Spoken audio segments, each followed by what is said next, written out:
Jadi Nabi itu menyampaikan pada orang sakit itu la ba'sa tahurun insyaallah.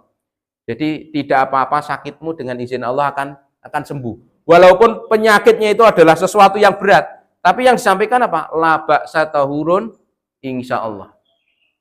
Kemudian silahkan didoakan dengan doa yang sangat ringan, gampang. Nah, mungkin sambil dipegang, nah, didemok itu Allahumma shfi disebutkan namanya.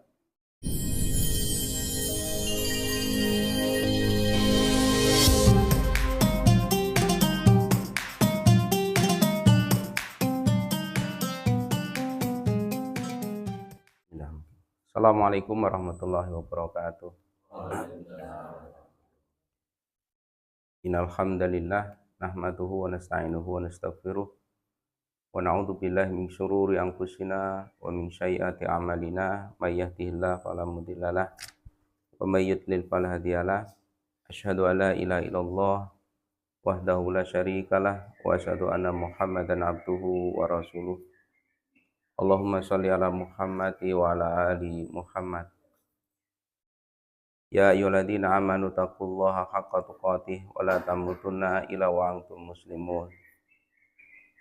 Allahumma inni as'aluka bi anni asyhadu annaka antallah la ilaha illa anta ahadus samad alladzi lam yalid wa lam yulad wa lam yakul lahu kufuwan ahad. Bapak-bapak, ibu-ibu jamaah Mushola Al-Kautsar yang semoga diridhoi oleh Allah Subhanahu wa taala. Alhamdulillah pada pagi hari ini bisa bersama-sama kita melaksanakan aktivitas rutin, yaitu melaksanakan sholat subuh berjamaah. Kemudian kita lanjutkan dengan kajian rutin setiap Sabtu. Mudah-mudahan apa yang kita lakukan ini menjadi wasilah sehingga kita mendapatkan ilmu yang bermanfaat. Dengan ilmu itu tentunya bisa kita jadikan sebagai panduan untuk menjalani proses hidup di dunia ini, lebih-lebih kehidupan kita nanti di akhirat kelak. Mudah-mudahan kita yang hadir ini dan seluruh keturunan kita ini ditakdirkan oleh Allah sukses dunia dan sukses akhirat. Amin. Baiklah Bapak Ibu, pada pagi hari ini akan saya sampaikan 9 kebiasaan emas. Materi ini sebenarnya sudah tidak bahasanya sudah familiar ya di kalangan Muhammadiyah ini. Karena ini yang mengeluarkan atau idenya itu muncul dari Dr. Agus Sukaca, MKes. Beliau pada waktu itu menjadi ketua Majelis Tabligh pimpinan pusat Muhammadiyah. Kemudian sekarang beliau di MPKU pimpinan pusat Muhammadiyah. Dan ini di lingkungan lembaga pendidikan dan di kesehatan, ini materi ini sudah disosialisasikan. Dan beberapa saya sering misalkan di sekolah-sekolah Muhammadiyah di Ponorogo itu juga sudah ada banner ini sudah dipasang. Nah, harapannya 9 kebiasaan emas ini menjadi kebiasaan orang Islam. Karena materinya ini ya sumbernya ini dari Al-Qur'an dan hadis. Jadi nanti siapapun ini bisa untuk mengamalkannya, dan insya Allah nanti berdasarkan dalil ini sudah bisa dipertanggungjawabkan. Jadi mari nanti setelah materi ini kita sampaikan, nanti ini kita ingat-ingat, kita lakukan. Dan insya Allah materi-materinya sangat sederhana, sangat sederhana. Cuma kadang-kadang kita itu kurang memperhatikan. Nah, kalau kita berbicara tentang habit, Bapak Ibu, habit itu kebiasaan. Jadi kebiasaan itu sesuatu yang dilakukan berulang-ulang tanpa mikir. Ini kebiasaan. Dan image seseorang itu juga tergantung kepada kebiasaannya. Kalau kita itu melakukan kebiasaan yang baik, maka orang itu akan ngecap kita itu menjadi orang yang baik, orang yang soleh, orang yang ahli masjid misalkan. Tetapi kalau kita melakukan kebiasaan-kebiasaan maksiat atau kebiasaan-kebiasaan buruk, maka orang memandang kita itu ya orang yang buruk, orang yang jelek. Atau misalkan ada orang yang kesehariannya, mohon maaf, misalkan hibah gitu ya, rasan-rasan. Itu mesti orang itu mikirnya, oh lek enek wong kuwi mesti engko rasan-rasan terus. Tapi lek enek wong kuwi engko mesti anu engko apa? Kuwi sing diomongne kuwi wong ahli sedekah, engko biasanya ahli hubungannya dengan sedekah. Itu biasanya hubungannya dengan dakwah lah ini. Nah, kebiasaan dikendalikan oleh pikiran bawah sadar. Nah ini. Nah kemudian apa kebiasaan emas ini, 9 kebiasaan yang harus kita lakukan ini, diantaranya yang pertama tertib sholat, yang kedua berpuasa sunnah, yang ketiga berinfak atau sodako 1 kali setiap bulan, yang keempat beradab islami, yang kelima membaca Al-Quran, yang keenam membaca. Jadi yang dimaksud membaca ini membaca buku-buku positif ya, buku-buku agama termasuk ini. Kemudian yang ketujuh menghadiri pengajian, yang kedelapan berorganisasi, dan yang kesembilan berpikir positif. Nah dari 9 ini saya yakin ini sudah kita lakukan semua sudah kita lakukan, cuma yang menjadi pertanyaan, sudah menjadi kebiasaan apa belum? Kalau sudah menjadi kebiasaan, berarti melakukannya tanpa dipikir lagi, ini sudah otomatis.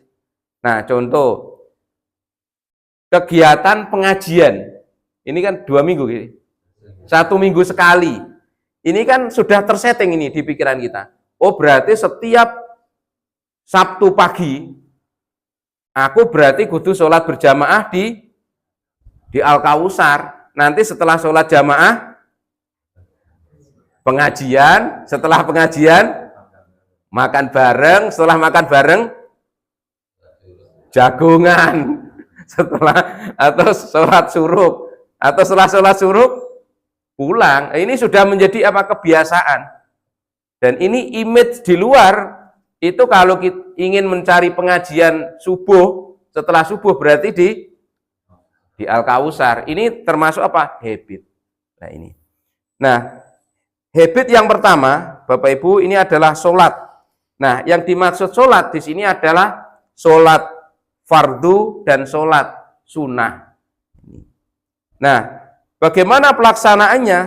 Maka untuk sholat fardu ini, pelaksanaannya ini di awal waktu. Saya sudah di awal waktu ya tadi. Di awal waktu, kemudian berjamaah di masjid, kita ambil shop yang depan. Nah ini berarti image orang Muhammadiyah atau image ibu-ibu Aisyah itu ketika melaksanakan sholat berarti berjamaah di masjid, mengambil shop yang berada di depan. Nah ini menjadi kebiasaan. Nah kemudian selanjutnya adalah sholat tahajud dan sholat witir. Nah ini sholat tahajud dan sholat witir ini kadang memang sebagian dari kita masih berat. Jadi mikirnya ya sholat tahajud atau sholat witir ini dilakukan ketika Ramadan, ya Ramadan menjadi sholat tarawih. Jadi sholat malam itu kalau di hari-hari biasa seperti ini namanya sholat tahajud. Nah kalau nanti di bulan Ramadan ini namanya sholat tarawih. Nah terkait dengan jumlah, memang hadis yang sahih yang itu jumlahnya adalah 11 rakaat. Nah 11 rakaat. Cuma 11 rakaat ini dilakukan. Ini kalau yang di tradisi di Muhammadiyah itu 4-4-3. Nah, boleh juga 2-2-2 2, 3. Boleh. Kemudian 2, 2, 2, 2, 2, 1. Boleh. Atau langsung 8, 3. Enggak boleh. Nah, jadi monggo nanti kita mau pilih yang mana. Tapi kalau untuk sendiri ya, kalau untuk di rumahnya masing-masing silahkan, ini semua metode ini dipakai enggak apa-apa. Tapi kalau nanti Bapak Ibu berada di masjid, apalagi nanti menjadi seorang imam, ya pastikan yang tradisi yang sudah berjalan. Kalau di Muhammadiyah itu 4-4-3, ya sudah itu yang dilakukan. Nanti kalau jenengan rubah menjadi 2-2-2, mesti mungkin jamaah sing bingung malah geger. Akhirnya saya wis wis beda wisan salatnya nih. Nah, padahal ya semua itu berdasarkan dalil ini. Nah, kemudian selanjutnya adalah sholat duha ya, sholat duha. Nah, sholat duha itu dibagi menjadi 3 waktu. Ada awal, kemudian tengah, akhir. Nah, sholat duha yang awal itu kalau di kajian Ustadz Adi Hidayat ya itu termasuk sholat suruk itu. Sholat suruk itu adalah duha awal. Nah, kemudian duha yang kedua itu sekitar jam 9 sampai setengah 10-an. Nah, kemudian yang duha yang ketiga itu ya antara jam setengah 11 sampai jam 11. Nah, ini terkait dengan waktu, ini berhubungan dengan fadilah memang. Jadi berhubungan dengan fadilah. Nah, manfaat. Nah, sholat duha. Kalau terkait dengan jumlah, maka sholat duha ini boleh dilakukan 2 rakaat, kemudian 4 rakaat, maksimal 8. Ya, 8 rakaat nanti monggo kita lakukan. Nah, kemudian selanjutnya adalah sholat rawatib. Nah, Bapak Ibu, kebiasaan sholat rawatib. Nah, apa yang dinamakan sholat rawatib? Sholat rawatib ini sholat yang mengiringi sholat fardu. Nah, jadi ibarat burung. Nah, burung itu kan ada sayapnya. Nah, ada sayap kanan, ada sayap kiri. Nah, begitu juga sholat wajib itu juga ada namanya sholat rawatibnya. Nah, sholat yang mengiringinya, nah namanya ba'diyah dan qobliyah. Ba'diyah itu dilakukan setelah sholat wajib, qobliyah dilakukan sebelum sholat wajib. Nah, apa saja yang menjadi sholat rawatib? Nah, 2 rakaat sebelum subuh. Nah, 2 rakaat sebelum subuh ini juga sholat rawatib. Kemudian sebelum dan sesudah sholat zuhur. Nah, ini jumlahnya bisa 2 rakaat, bisa 4 rakaat. Nah, kalau yang 2 rakaat sebelum subuh ini ya 2. Kemudian sebelum Jumat ya. Sebelum Jumat ini tidak terbatas. Nah, kalau nanti misalkan khusus bapaknya ya, bapak kemudian datang ke masjid untuk melaksanakan sholat Jumat. Nah, yang pertama sholat tahiyatul masjid, kemudian melaksanakan 2 rakaat sebelum sholat Jumat. Ini silahkan, ini tidak terbatas. Nah, ada yang mengatakan bahwa namanya sholat mutlak. Nah, kemudian sesudahnya ini 2 atau 4 rakaat ya, 2 rakaat atau 4 rakaat. Ini kalau yang di kajian tarjih itu Bapak Ibu, kalau kita melaksanakannya itu di rumah, maka yang diambil 2 rakaat untuk sholat ba'diyah Jumat.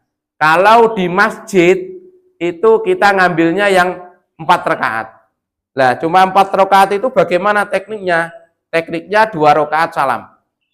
Dan ini alhamdulillah saya mulai membaca. Ini sampai sekarang ya setelah sholat Jumat saya ngambil yang 4 rakaat.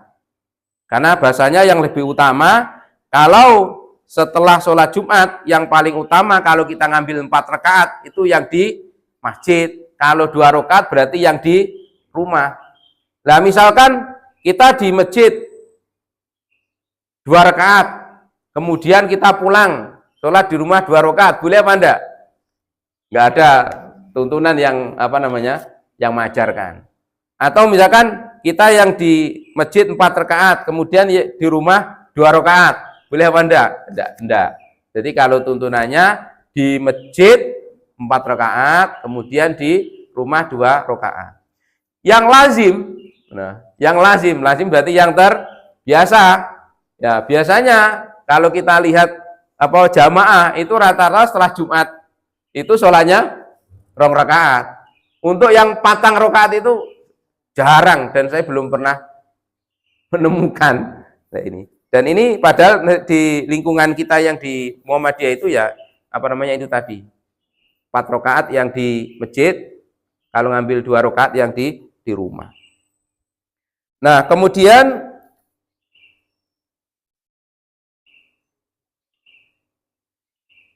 sesudah sholat isya, ini bisa 2, bisa 4 ya. Jadi setelah sholat isya itu sholat rawatib bisa 2 atau 4. Kemudian sebelum asar, nah sebelum asar ini 2 rakaat.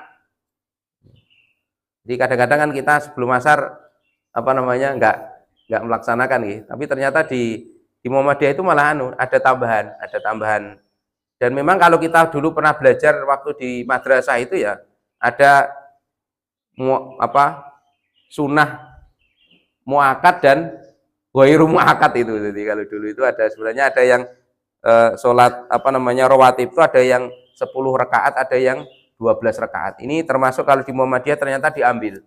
Jadi sebelum sholat asar itu. Jadi kalau nanti Bapak Ibu melaksanakan sholat jamaah asar, nanti yang pertama melakukan sholat tahiyatul masjid, nanti setelah muadzin selesai apa namanya mengumandangkan azannya, nanti Bapak Ibu boleh melaksanakan 2 rakaat sholat rawatib. Kemudian termasuk sesudah sholat maghrib ya 2 rakaat. Nah, kemudian kebiasaan yang kedua, nah Bapak Ibu kebiasaan puasa sunnah. Nah, ini yang berat ini, terutama yang bagi kita-kita yang masih muda. Kalau dulu seumuran masih SMA, kuliah itu sih apa namanya? Puasa itu si andalan wae jos wae. Akhirnya umur-umuran mulai lawe 30 40 itu mulai napa jenenge menjadikan kebiasaan itu ya berat. Lah paling nanti lagi mulai ini umur 50 udah munggah itu wis apa jenenge nanti lagi puasa. Padahal ya terkait puasa itu ya tidak ada hubungannya dengan umur lek apa jenenge sing umur-umur SMA, kuliah wi puasa, kemudian lek minggu wis baru lulus kuliah, wis nikah, wis kerja terus prei bar ngono arep pensiun poso neh itu sebenarnya ya ndak. Jadi kita beramal itu ya apa namanya? Ya istiqomah ini. Jadi kadang-kadang kita juga berat menyampaikan seperti ini, tetapi kita mau ngamalkannya ya kadang-kadang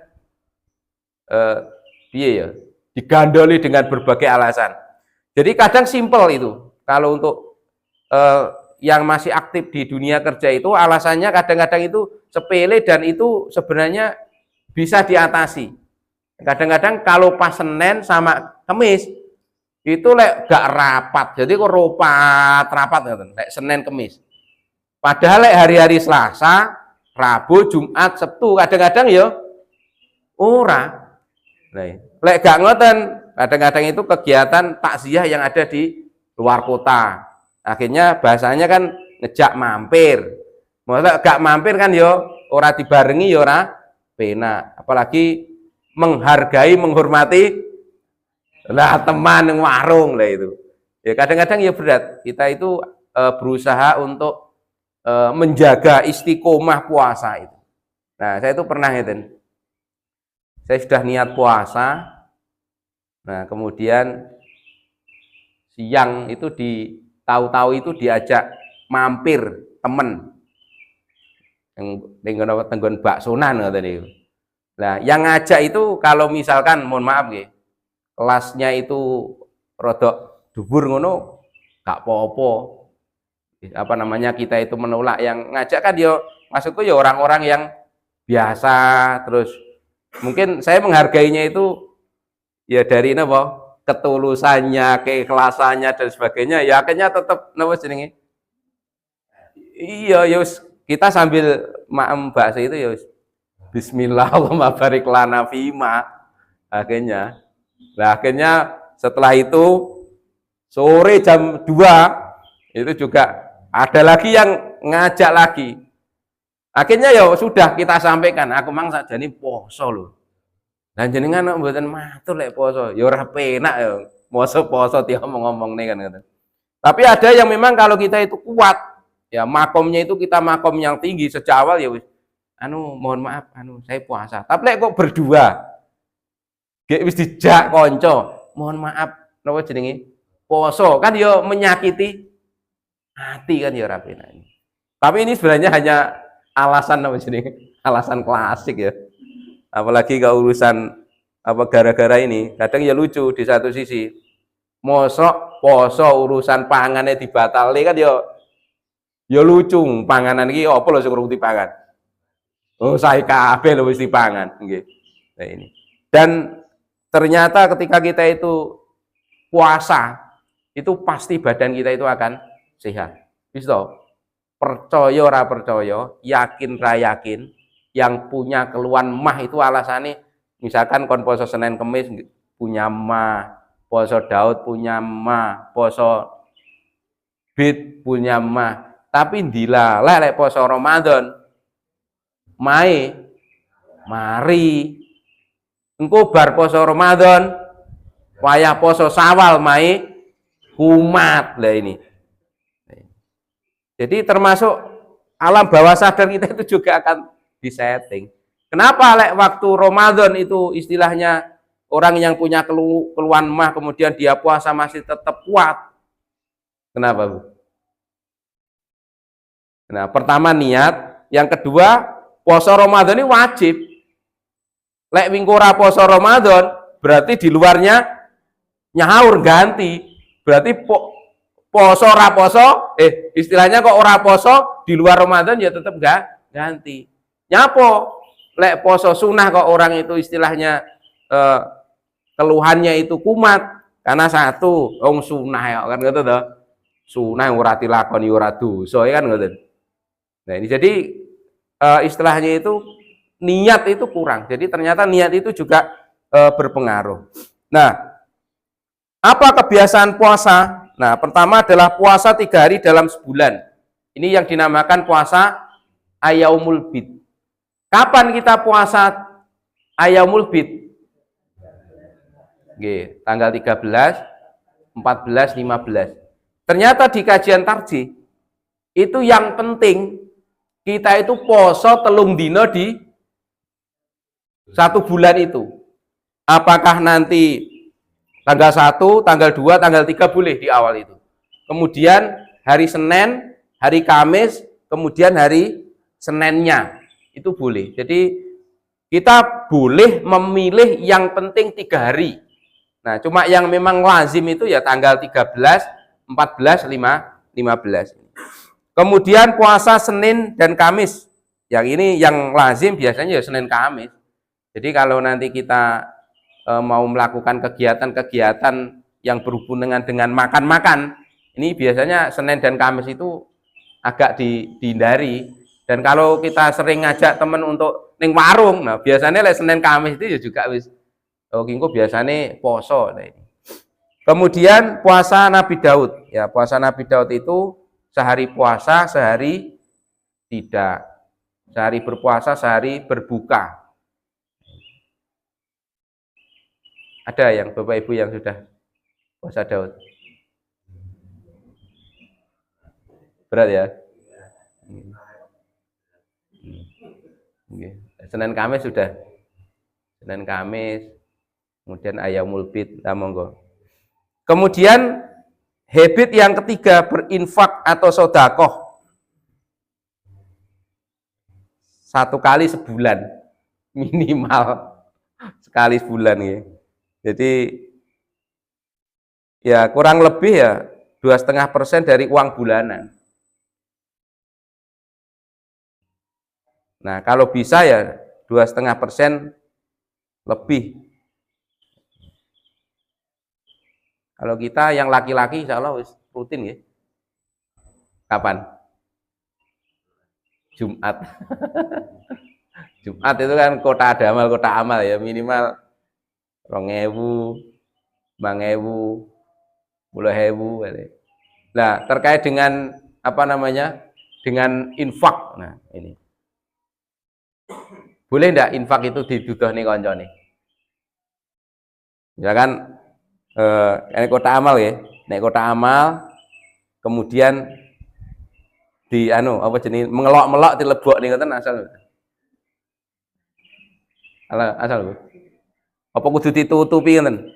Dadi nek lebok kota amal ditutupi. Sebaiknya ditutupi. Tergantung niatnya nggih. Nggih. Ya, syiar nggih. Jadi lek pas engko 2.000, 5.000 ditutupi nggih. Nggih, jadi untuk menjaga keikhlasan. Betane ikhlas nggih. Tapi lek 100.000, 50.000, 100.000 apa namanya? Ya diketarak nih, itu sebagai syiar. Jadi yang lain ben katut nih. Nggih. Maka termasuk strategi untuk menarik donatur itu. Nah, tapi nanti ini juga di satu sisi ada benernya ada salahnya. Nanti yang list di atas itu gede nih. Misalkan sing atas kok 500.000. Berarti sing ngesor iku mikir-mikir. Lagi engko lek arep sak ndure. Kuwi padahal sing 500 ki dhek luweh dari ekonomi luwih dhuwur. Tapi ki engko lek sak ngesore kok ya sak ngesore minimal podo. Jadi kalau saya itu biasanya ngoten di rumah sakit itu mulai ngoten ndang dikai berapa gitu. Nah ini nggih syiar nggih. Saya pernah kemarin dikomplain. Pak Braji apa namanya? Mbok jangan di-upload, saya ndak enak kan itu. Ya, sing upload kan panitia. Kalau yang upload panitia ndak apa-apa, jenengan tinggal menjaga keikhlasan saja. Kecuali yang upload jenengan itu berarti pengen apa namanya? Pengen dipuji, pengen digunggung. Tapi kalau panitia yang upload itu ini sebagai satu laporan ya, biar transparan. Kemudian yang kedua itu biar yang lain nggih tertarik. Lek nanti sembunyi-sembunyi, ora enek sing nambah. Akhirnya sembunyi-sembunyi kan akhirnya kita kok gedok tular. Ngubungi ngene-ngene tapi lek sisa ning grup kan sekarang enek 300 tuh Pak, satu grup itu. Wis dibom pakai beleng itu gak apa-apa. Sampai saya itu kadang ngeten. Ya Allah, seandainya saya kok tidak ikhlas ya enggak apa-apalah. Jenengan tidak catat, minimal saya sudah mendapatkan pahala dari orang-orang yang apa Bu? Yang infak itu. Jadi ketika kita menunjukkan satu kebaikan, kita kan akan mendapatkan kebaikan yang sama. Mungkin saya niat sodakohku sing tak tulis, misalkan 100.000. Mungkin mungguin Gusti Allah aku gak ikhlas loh. Iki gak ikhlas iki pamer. Tapi aku iso narik wong 100. Delalah dhek sodakohi gede-gede kabeh. Ya minimal kita mendapatkan iya kebaikan dari 100 orang itu. Ini strategi pamer nggih. Jadi lek mengkritik komplain lek ora ikhlas ngoten mawon alasan. Kemudian selanjutnya adalah beradab Islam. Nah, mulai dari adab apa? Adab bicara. Adab bicara, adab makan, adab tidur, adab berpakaian, adab bersin, menguap, kemudian buang hajat, adab terhadap orang tua, adab terhadap rumah, adab terhadap masjid, adab bepergian, adab bertamu, kemudian adab menjenguk orang sakit. Nah ini karena materinya yang terkait adab lumayan banyak, nanti untuk detailnya ya kita apa namanya kita bahas lain waktu. Nah ini yang mungkin berhubungan dengan keilmuan dan apa yang sudah saya lakukan ini adalah adab menjenguk orang sakit Bapak Ibu. Jadi kebiasaan kita itu kalau menjenguk orang sakit apa yang dilakukan pertama kali? Apa? Satu, mendoakan. Nomor dua, memberi semangat. Nomor tiga, bawa oleh-oleh. Gitu. bawa oleh-oleh. Kemudian yang selanjutnya menanyakan. Sing ditekokne apa biasanya? Lek ngindaki lara. Apa larane kan ngoten ta. Nggih. Kalau saya sering menekankan. Jadi kalau kita menjenguk orang yang sakit, jangan sekali-kali menanyakan sakitnya.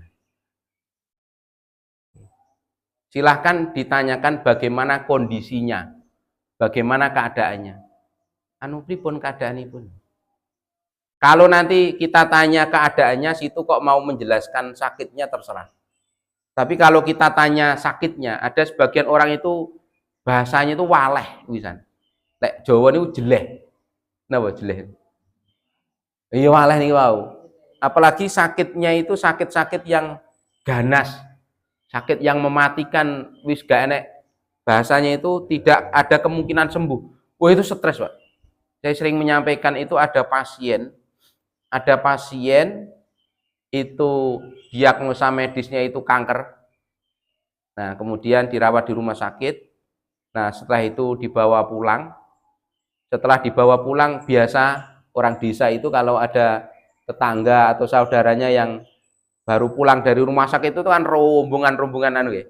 Ngwendangi ngoten nika. Dilalah itu di antara penjenguk itu ada yang bertanya apa sakitnya. Maka ya mau tidak mau dijawab. Jawabannya apa? Kanker. Lah, kemudian sambil dibumboni. Oh iya loh, si Suto wingi lorane kanker kayak anu. Ninggal. Nah ini.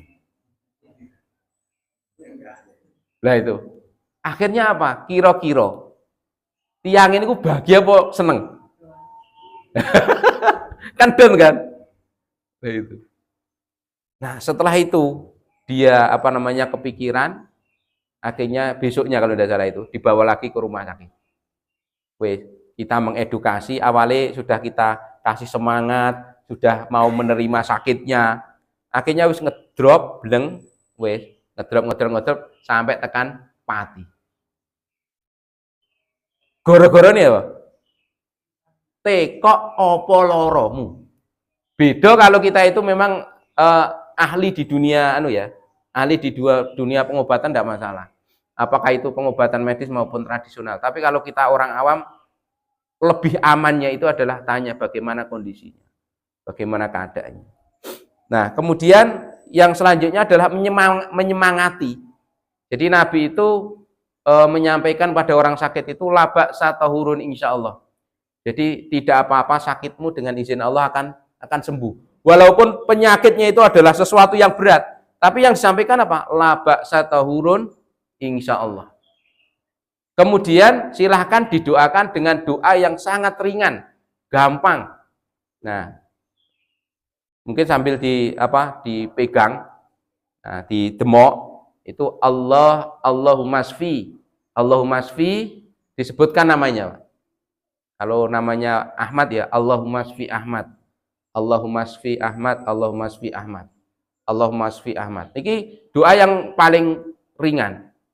Kemudian doa yang sedengan itu ya yang lazim itu Allahumma robban nas adhibil ba'sa isfi wa anta syafi la sifaan ila sifauk sifaan la yugatiru sakoma. Nah, kalau orang yang sakit itu dia berat itu gimana ya? Ya rodok kritis ya. Maka silahkan didoakan yang ini. As'alullahal azim robbal arsil azim ayasfiyak. Ini dibaca 7 kali, Pak. As'alullahal azim robbal arsil azim ayasfiyak. As'alullahal azim robbal arsil azim ayasfiyak. Yang Nabi dawuh, seandainya orang yang sakit ini dia belum waktunya meninggal, kemudian dibacakan doa As'alullahal azim robbal arsil azim ayasfiyak 7 kali, maka dengan izin Allah mesti sembuh. Lek ra sembuh berarti iya ninggal. Atau ada doa untuk nyengkak nih orang ninggal itu ada. Mungkin saya pernah menyampaikan di sini ya. Allahumma ahyihi makanatil hayatu khairullah wa tawaffahu idza makanatil wafatu khairullah. Iki donga nyengkak nih, Pak. Jadi lek enek wong ninggal kok ra mari-mari jenengan doakan. Ini doa ini saya pernah saya lakukan dan saya ajarkan ke teman-teman binroh yang ada di rumah sakit itu, kalau enek wong apa jenenge loro ora mari-mari wacakno iki. Cuma kuncinya satu. Ini untuk saling menghargai dan menghormati. Engko lek wayah Allahumma ahyihi ma kanatil hayatu khairullah banterno. Tapi engko pas waktu muni wa tawaffahu idza ma kanatil wafatu khairullah rodok lirihae. Napa kira-kira? Lek Allahumma ahyihi ma kanatil hayatu khairullah itu kan ya Allah, seandainya hidup itu lebih baik baginya maka hidupkanlah. Kan seneng keluarga nih. Tapi lanjutan yang kedua, ya Allah seandainya wafat itu lebih baik baginya maka wafatkanlah. Lagi lek keluarga nih urung ikhlas, oh geger iki mengke. Iki disedakne kon mati lah misalkan ngoten dia ya repot ini. Nah ini. Nah, kemudian selanjutnya yang kelima, habit membaca Al-Qur'an. Nah, Bapak Ibu pertanyaannya, Al-Qur'an kita itu kira-kira sering kita buka apa kira-kira wis berdebu? Wis ning lemari? Apa malah sik anyar? Dadi bukae wayah Ramadan poso tok. Monggo. Nanti serapopo lah Al-Qur'an tuku ben taun ora masalah. Nah, yang penting dibaca ini. Termasuk kalau kita itu ingin tidak pikun ya, Bu. Tidak pikun, iya silahkan baca Al-Quran, silahkan hafalkan.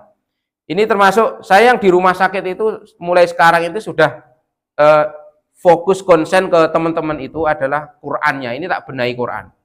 Jadi ada program tahsin itu karyawan kan ada sekitar 500, ada 500-an. Itu nanti setiap Rabu itu sekitar kemarin itu Rabu pertama 137. Kemudian Rabu kedua, Rabu ketiga dan Kamis keempat.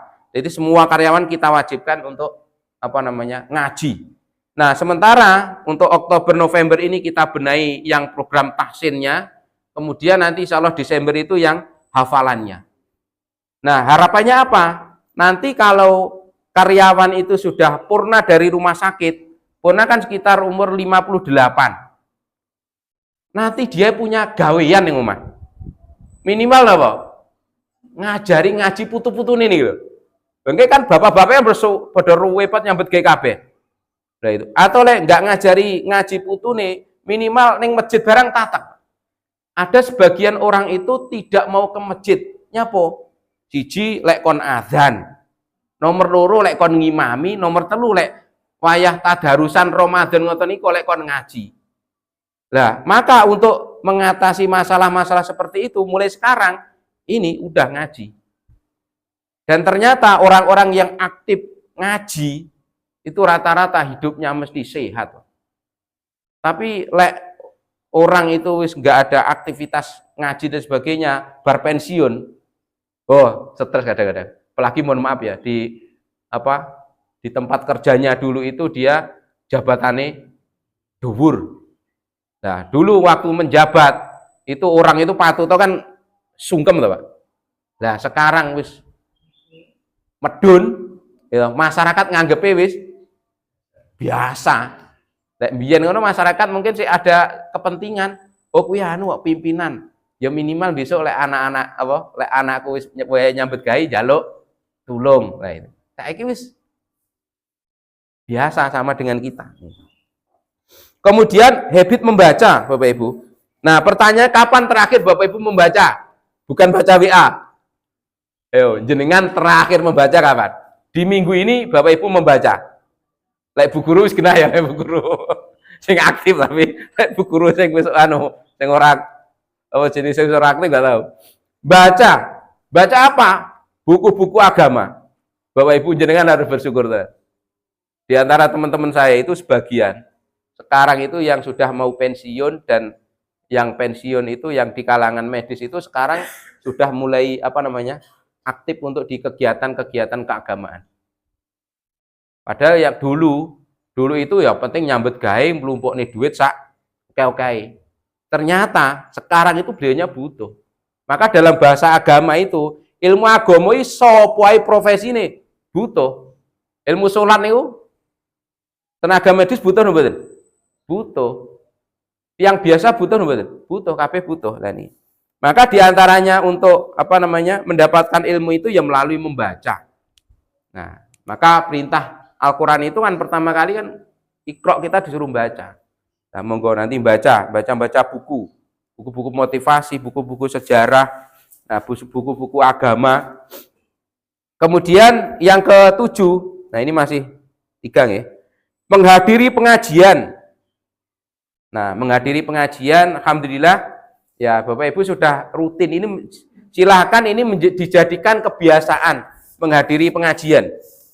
Ya, pengajian ya kalau di Muhammadiyah itu luar biasa. Apa namanya? Pengajiannya.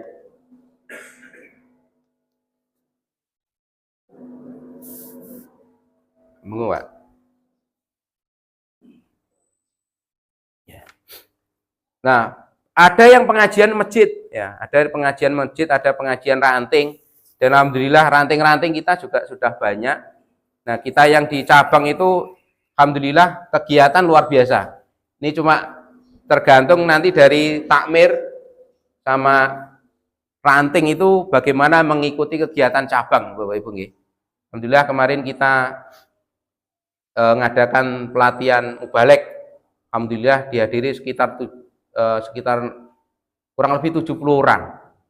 Ini sudah kita bentuk, nanti Bapak Ibu kalau menghendaki untuk petugas-petugas imam taraweh dan sebagainya, udah nanti minta ke cabang itu nanti akan kita berikan. Dan ini kemarin juga sudah kita bahas tadi malam untuk mubalek itu selama ini kan di Muhammadiyah itu kendalanya apa? Bacaan ngaji ini tadi di Muhammadiyah itu yang apa namanya menjadi perbincangan di luar itu. Wah Muhammadiyah ngaji ini ora iso. Mulai delok lek khotbah nih kok. Lek khotbah ngoten biasane napa lek khotbah? Wayah ngaji ya. Misalkan firman Allah Subhanahu wa taala dalam Al-Qur'an surat At-Taubah ayat 8 yang artinya. Jadi ora diwaca napa jenenge Arabe. Pertanyaannya nyapa ora diwaca Arabe? Siji memang urung lancar, yang kedua makhraj tajwidnya ya urung bener. Jadi lek maca dhek ora pede, makanya dengan bangga artinya lah ini. Nah, maka ini akan kita drill. Nanti insya Allah setiap Ahad pagi, Pak. Nanti setiap Ahad pagi akan kita lakukan nanti di Darul Hikmah, nanti jam 7:30 sampai jam 9 lah. Nanti ada waktu kurang lebih 1,5 jam. Ini kita drill tahsinnya. Nah, nanti ini kita gunakan untuk menyiapkan imam sholat taraweh sama imam Idul Fitri sama Idul Adha. Kita itu ternyata kesulitan. Goro-goro golek imam Idul Fitri, Idul Adha nih Pak. Ya wangel ternyata. Nah ini. Akhirnya nanti kalau kita drill, insya Allah nanti mudah-mudahan bisa siap. Nah ini. Kemudian nanti tanggal 13 itu nanti kita akan ada pelatihan pengurusan jenazah ya. Nanti insya Allah tempatnya di rumah sakit, nanti monggo Bapak Ibu yang di ranting Cokro Menggala nanti disiapkan, nanti satu ranting 2 orang. Nanti setelah ini akan kita buat zona, jadi nanti kalau ada warga kita atau nanti orang-orang Muhammadiyah atau masyarakat yang memerlukan layanan jenazah, insya Allah nanti kita siap membantu. Dan targetnya nanti di 2025 itu kita punya makam khusus apa namanya Muhammadiyah. Nah, jadi nanti biar semua aktivitasnya itu nanti bisa sesuai yang kita pahami. Jadi saya sudah membuat konsep itu terkait nanti bagaimana orang meninggal itu kita talkin, kemudian memandikan, ngafani, menyolatkan, kemudian budal nih ke makam, nanti sambutannya seperti apa, kemudian sampai ke kuburan, nanti bagaimana memasukkan, nanti setelah selesai, ini nanti akan kita bahas di hari Ahad tanggal 13 Oktober, nanti monggo disiapkan. Kemudian yang ke-8 adalah berorganisasi dan rapat. Nah, Bapak Ibu, kebiasaan selanjutnya adalah organisasi. Jadi organisasi ini adalah alat dakwah. Wis kula wis jelas saiki ngomongin organisasi. pengajian ngoten wis ngomongne Muhammadiyah, ngomongne Asia wis wis lho. Termasuk ngeten kan ngat mau berapa kali saya ngomong Muhammadiyah Asia, padahal ini kan disiarkan, nanti siapapun akan mendengarkan, tidak masalah. Kita harus bangga dengan PD. Nah, bahkan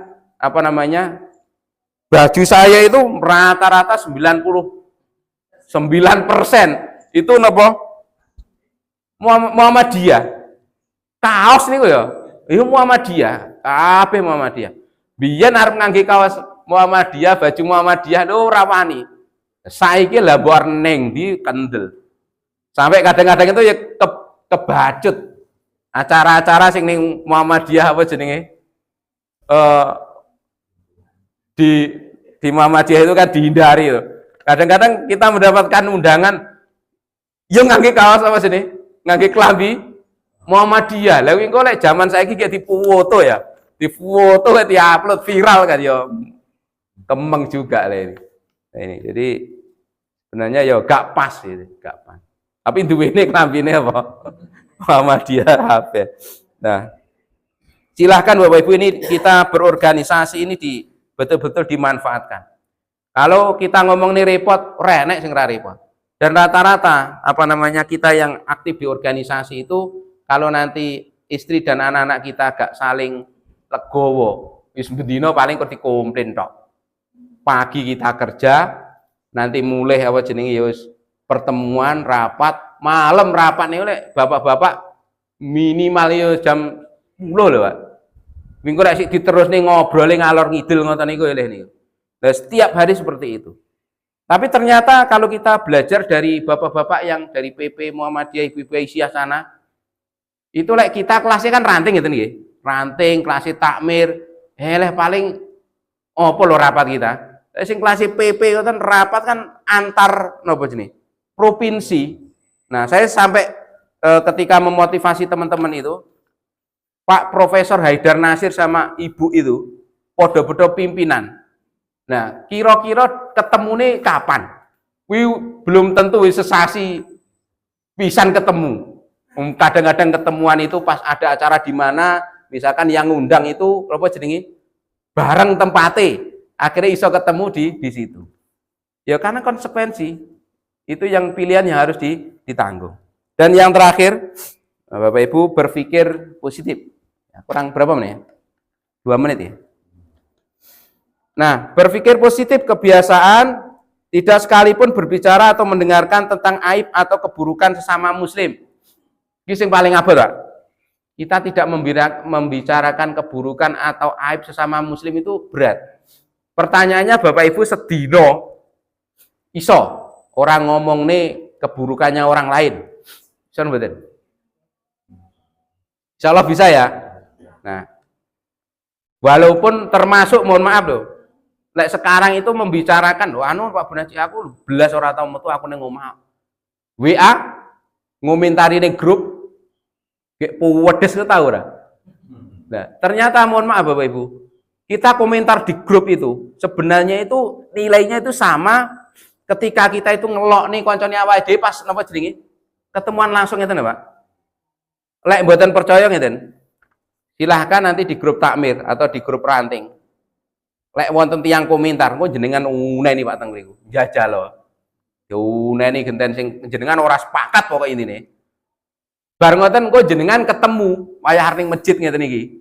Papasan, kira-kira mimik wajahnya, raut wajahnya beda napa mboten? Wis jelas beda. Itu berarti kita ngomong lisan langsung dengan di media sosial itu sama.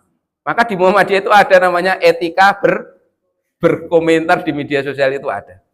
Kemudian tidak sekalipun menyalahkan orang lain. Yo, ada yang kebiasaan itu senengane nyalah nih ae. Lek ditekoni solusi ini apa gak punya solusi. Lek kon usul ora gelem usul, tapi lek kon nyalah nih ahli. Ya. Enek nang mboten tiyang nih. Ada. Tapi apa jenenge penting ra wong sing nyalah nih ini. Ya di satu sisi penting loh, organisasi leren sing nyalah nih ora berubah-berubah. Sing penting kalau ada orang yang nyalah nih, anggap aja sebagai obat. Obat dengan pahit. Lek loro kok wedi ngombe obat gara-gara pahit ora ngari. Tapi lek nyalahne terus-terusan ku yo kebacut yo aja. Kemudian tidak sekalipun melampiaskan kemarahan pada orang lain dengan kata-kata kotor dan perbuatan yang tidak layak. Kemudian memaklumi dan memaafkan kesalahan orang lain yang dilakukan terhadap saya. Bapak Ibu, kalau ada orang yang salah kepada kita, siap kita memaafkan, ikhlas, walaupun sing salah kono, jenengan orang salah, jenengan difitnah, siap memaafkan, insya Allah. Kemudian menilai setiap peristiwa dihadapi dari sisi positif, yakni apa? Bersyukur bila peristiwa menyenangkan. Kemudian bersabar bila peristiwanya tidak mampu menahan marah. Jadi keuntungan orang Islam itu dalam kondisi apapun selalu untung. Kalau mendapatkan kenikmatan anugerah itu bersyukur mendapatkan pahala. Kalau mendapatkan musibah kemudian sabar, itu kita juga akan mendapatkan pahala kebaikan. Inilah Bapak Ibu yang kami sampaikan, pas 5:30 tepat. Kita akhiri dengan doa kafaratul majlis. Subhanakallahumma wa bihamdika asyhadu an la ilaha illa anta astaghfiruka. Terima kasih dan mohon maaf apabila apa yang saya sampaikan ada yang kurang berkenan. Mudah-mudahan bermanfaat. Assalamualaikum warahmatullahi wabarakatuh.